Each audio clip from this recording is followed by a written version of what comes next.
warahmatullahi taala wabarakatuh. Nama saya Fitriana Safera. Di sini saya sebagai materi pertama akan menjelaskan mengenai konsep dan model dari kebijakan makro pendidikan. Yang mana sebelum saya menjelaskan mengenai model apa saja model dari kebijakan makro pendidikan, saya akan terlebih dahulu menjelaskan mengenai konsep dari kebijakan makro pendidikan itu sendiri. Seperti kita ketahui bahwasanya makro itu secara KBBI, menurut KBBI itu diartikan sebagai jumlah yang banyak atau besar, sedangkan kebijakan pendidikan itu merupakan aturan-aturan tertulis yang diputuskan oleh pemerintah yang berfungsi untuk mengatur bidang pendidikan atau berkaitan dengan pendidikan.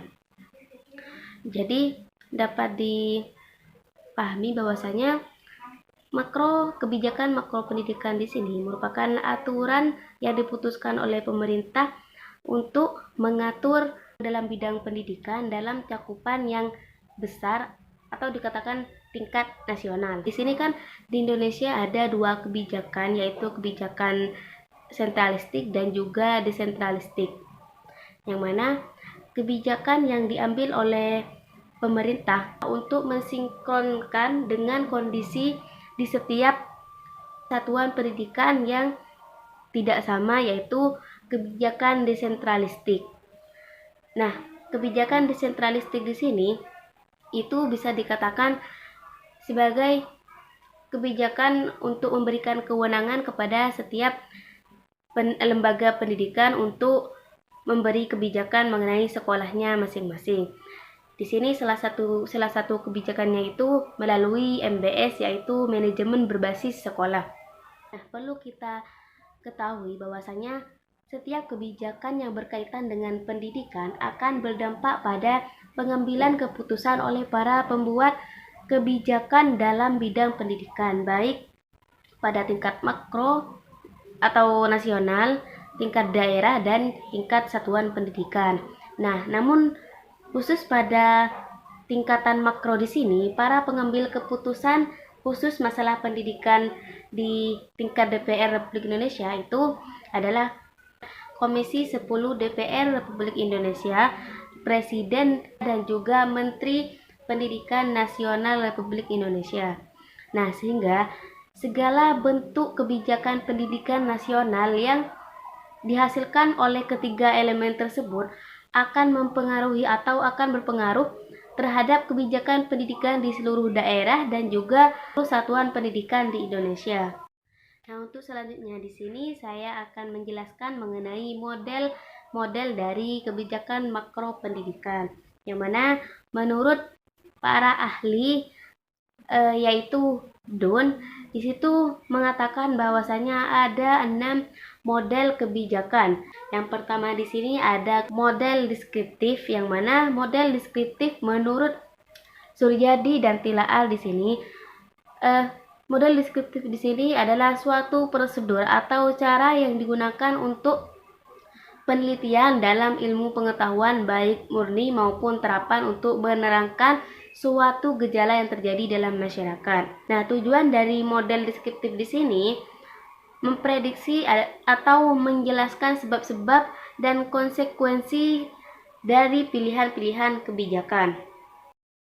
Penafsiran secara ilmiah mengenai gejala kemasyarakatan dalam model deskriptif agar diperoleh sebuah kesepakatan bersama atau kesepakatan umum mengenai suatu permasalahan yang sedang disoroti.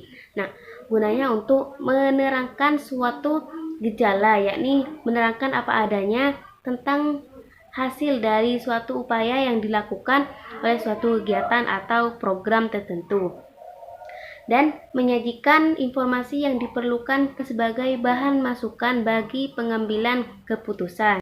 Selanjutnya di sini ada model normatif, yang mana model normatif di sini merupakan upaya ilmu pengetahuan yang menawarkan suatu norma, kaidah, atau resep yang dapat digunakan oleh pemakai untuk memecahkan suatu masalah.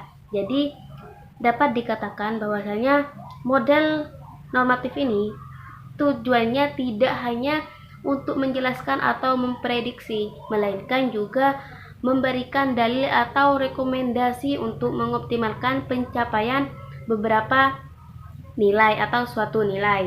Nah, di antara beberapa jenis model normatif yang digunakan oleh para analis kebijakan di sini adalah model normatif yang membantu menentukan tingkat kapasitas pelayanan yang optimum. Dan yang ketiga di sini ada model verbal, yang mana dalam menggunakan model verbal di sini analis bersandar pada penilaian nalar untuk membuat prediksi atau menawarkan rekomendasi.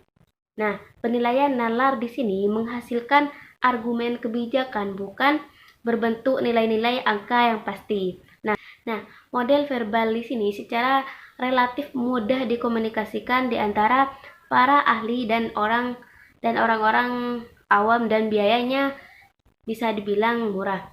Namun, keterbatasan dari model verbal di sini adalah masalah-masalah yang dipakai untuk memberikan prediksi atau merekomendasikan itu bersifat implisit atau tersembunyi, sehingga sulit untuk memahami dan memeriksa secara kritis argumen-argumen tersebut secara keseluruhan karena tidak didukung informasi atau fakta yang mendasar. Selanjutnya di sini ada model simbolis, yang mana model simbolis di sini menggunakan simbol-simbol matematis untuk menerangkan hubungan antara variabel-variabel kunci yang dipercayai untuk menjadi ciri suatu masalah.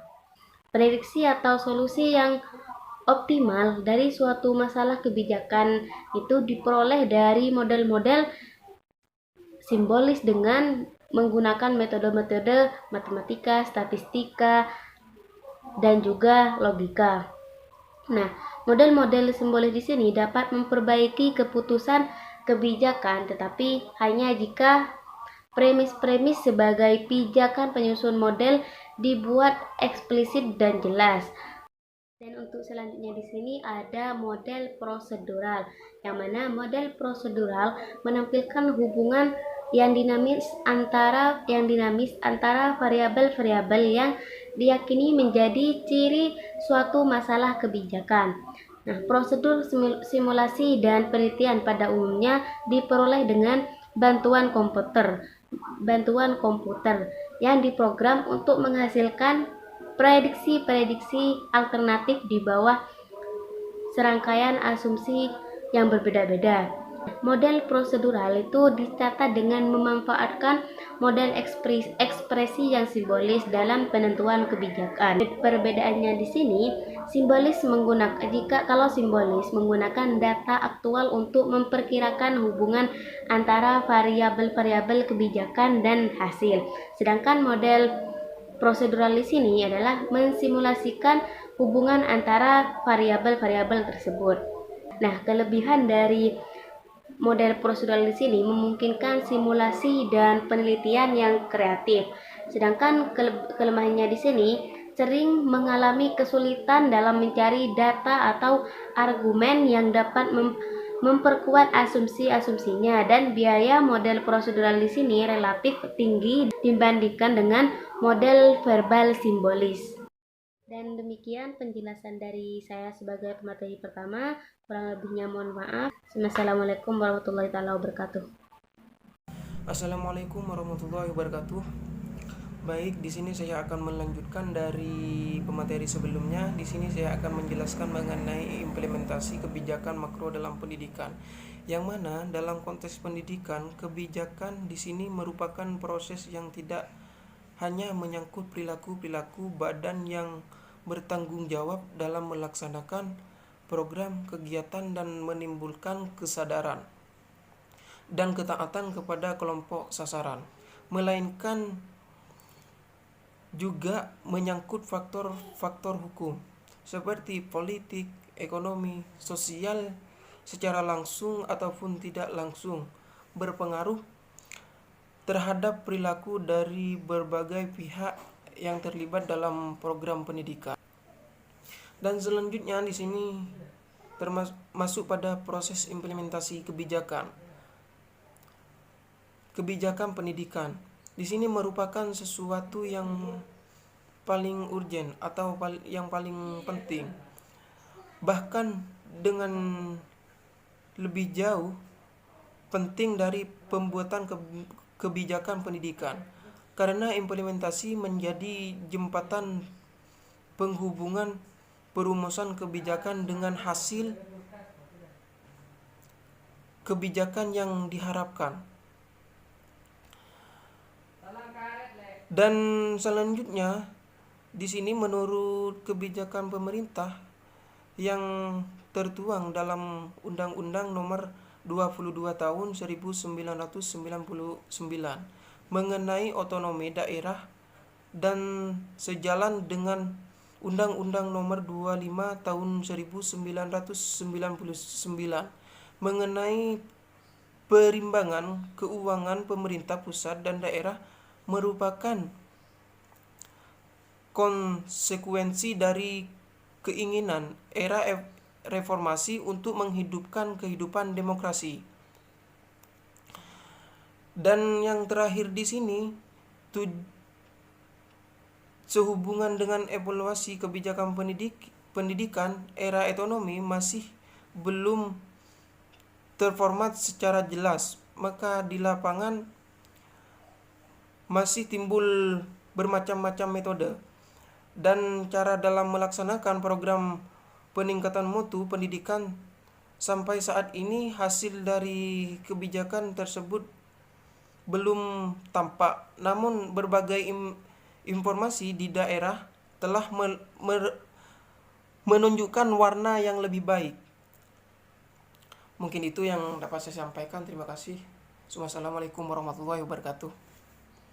Assalamualaikum warahmatullahi wabarakatuh. Di sini saya pemateri terakhir yang akan menjelaskan tentang permasalahan dan solusi kebijakan makro pendidikan. Di mana masalah makro adalah masalah-masalah pendidikan yang secara global atau universal dirasakan oleh hampir semua institusi pendidikan dalam proses pembelajarannya. Masalah pada tataran makro berhubungan dengan kondisi masyarakat dan lingkungan yang secara makro mempengaruhi proses pembelajaran. Misalnya perkembangan media hiburan yang sulit dikendalikan dan mempengaruhi para siswa. Masalah pada tataran makro agak sulit untuk ditangani oleh guru secara langsung. Hal ini harus ditangani secara bersama-sama dengan pihak terkait, baik itu atasan guru atau kepala sekolah maupun pihak dinas pendidikan dan pihak komite sekolah. Masalah-masalah pada kategori ini juga memerlukan bantuan pihak luar seperti masyarakat atau orang tua siswa. Secara makro, problem pendidikan belum mampu memberikan kesempatan belajar yang merata pada struktur hierarki pendidikan, tingkat SMP, SMA, maupun yang lainnya. Hal ini juga semakin diperparah oleh terbatasnya kualitas pendidikan yang ditandai antara lain dengan rendahnya produktivitas belajar siswa, belum lagi tidak terjadi sinergitas antara pendidikan sekolah dengan dunia sekitar, khususnya dunia kerja. Dan belum sesuainya dengan perkembangan ipteks. Beberapa persoalan dan juga solusi dari permasalahan tersebut. Yang pertama, pendidik atau guru, pengembangan staf pengajar agar memiliki kompetensi profesional di pendidikan ICT yang begitu sangat minim, sikap pendidik yang enggan mengikuti perubahan dan rasa takut terhadap teknologi informasi baru. Di sini analisis persoalannya itu dilihat dari hal ini memang sebagian dari guru di Indonesia sulit mengikuti dengan cepat perubahan-perubahan yang terjadi pada dewasa ini. Hal ini terkait dengan pendidikan dan pelatihan yang mereka ikuti ketika masih digodok menjadi seorang guru atau ketika mereka masih dalam masa kuliah. Dalam perkuliahan itu sendiri terkadang materi yang disampaikan dosen masih sangat monoton, sedangkan kelak nantinya seorang guru dituntut aktif dan tanggap ketika proses pembelajaran, dapat mengendalikan situasi dan kondisi yang ada di lapangan. Maka solusinya, kepribadian itu dapat diperbaiki oleh usaha guru itu sendiri. Guru harus banyak mengikuti seminar motivasi agar guru tersebut memiliki kepribadian yang baik. Kepribadian masing-masing orang itu berbeda-beda bagaimanapun caranya, sehingga calon guru harus mengatur sikapnya dan emosinya agar dapat bersikap baik di depan muridnya. Selain itu, guru itu harus dibekali dengan nilai-nilai keagamaan agar selalu ingat kepada Allah SWT. Yang kedua di sini kendala peningkatan mutu pendidikan. Kendala peningkatan mutu pendidikan ini disebabkan karena pemberian peranan yang kurang proporsional terhadap sekolah, yang kurang memadainya perencanaan, pelaksanaan, dan ketidaksesuaian pengolahan sistem kurikulum lingkungannya kerja yang tidak kondusif, tidak cukupnya jam pelajaran, kurangnya sumber daya dan pengadaan staf, serta tidak merata secara nasional. Analisis persoalannya itu kendala peningkatan mutu pendidikan yang disebabkan karena kurangnya proporsionalnya peranan sekolah. Solusinya di sini dengan membuat peraturan-peraturan yang dibuat oleh dinas, di mana sekolah itu juga memiliki partisipasi dalam memberikan suaranya untuk peningkatan mutu pendidikan itu sendiri. Karena sinergi dari semua pihak diharapkan mampu menimbulkan kolaborasi yang diharapkan mampu memperbaiki mutu yang ada di pendidikan. Yang ketiga, ketidakmerataan pendidikan Indonesia berdasarkan pasal-pasal undang-undang Sisdiknas, di mana dikutip dari buku kebijakan pendidikan Islam, yaitu analisis persoalannya itu banyak kita ketahui dan kita lihat di Indonesia masih banyak anak-anak yang seharusnya mendapatkan pendidikan yang layak, tapi sekarang ini masih banyak yang tidak mendapatkan pendidikan yang layak. Akibatnya banyak anak-anak yang usia masuk sekolah itu atau di bawah umur banyak yang menjadi pengamen, pengemis, gelandangan, dan kadang menjadi pemulung untuk memenuhi kebutuhan sehari-hari yang seharusnya tidak mereka lakukan sesuai usianya. Maka solusinya seharusnya pemerintah lebih memperhatikan pendidikan Indonesia, dan pemerintah konsekuen terhadap peraturan yang dimuat dalam undang-undang yang berisi bahwa anak usia 6 tahun wajib mendapatkan pendidikan di Indonesia, dan pemerintah seharusnya mengadakan program sekolah gratis dan sekolah tersebut tersebar ke seluruh Indonesia agar semua anak bangsa dapat merasakan pendidikan yang layak, karena anak-anak tersebut akan menjadi penerus bangsa Indonesia. Mungkin hanya itu yang dapat saya sampaikan. Terima kasih. Wassalamualaikum warahmatullahi wabarakatuh.